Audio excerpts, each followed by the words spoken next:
Chacun des soldats de 14-18 a eu un destin différent.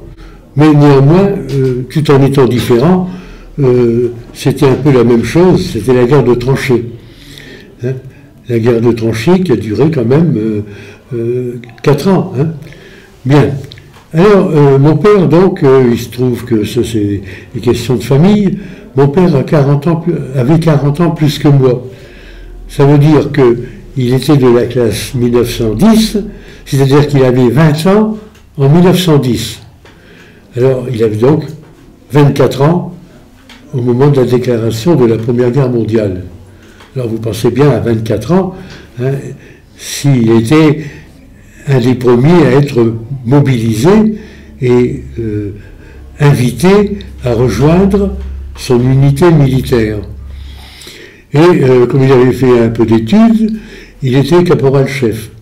Alors, à la déclaration de guerre, il rejoint ce premier régiment d'infanterie, et ce premier régiment d'infanterie se trouve à la frontière belge, du côté de Guise, voyez-vous, et du côté de Guise, où il y avait un aérodrome.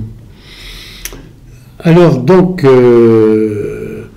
mon père reçoit les ordres avec la grande offensive, contre-offensive de la victoire de la Marne.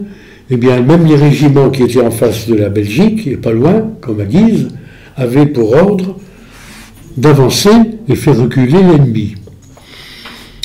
Alors, le jour indiqué, ça se passe comme ça, hein, et mon père, d'ailleurs, en tant que caporal-chef, il avait pour mission de porter le drapeau du régiment. Parce qu'à l'époque, ce n'était pas encore la guerre de tranchées, hein, c'était tout juste au début de la Première Guerre mondiale. Et en avançant, un obus allemand explose à proximité, pas trop près heureusement, mais en tout cas, il a eu les jambes criblées d'éclats d'obus. Surtout une. L'autre, c'était pas trop grave, mais une qui était... Alors, qu'est-ce qu'il a fait? Eh bien, ma foi, une fois blessé, il ne pouvait plus avancer, bien sûr. Il a eu la présence d'esprit de faire un nœud à la jambe avec un foulard, de façon que le sang ne se répartisse pas trop vite sur le dehors. Hein. Et puis, avec ses coudes, ben, il a fait en sorte de reculer dans l'espoir d'être ramassé par les ambulanciers, et puis il allait dans un hôpital militaire. La chose s'est faite comme il avait bien pensé.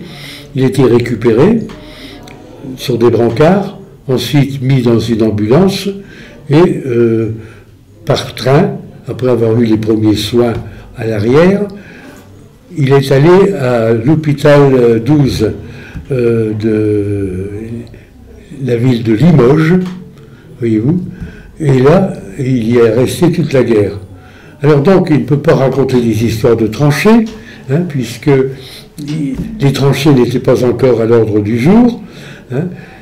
Il s'est trouvé blessé, en somme, dans une offensive, un peu comme ça se passait du temps de la guerre de 1870, hein, où des unités vont l'une contre l'autre, et à coup de baïonnette, hein, s'étripent.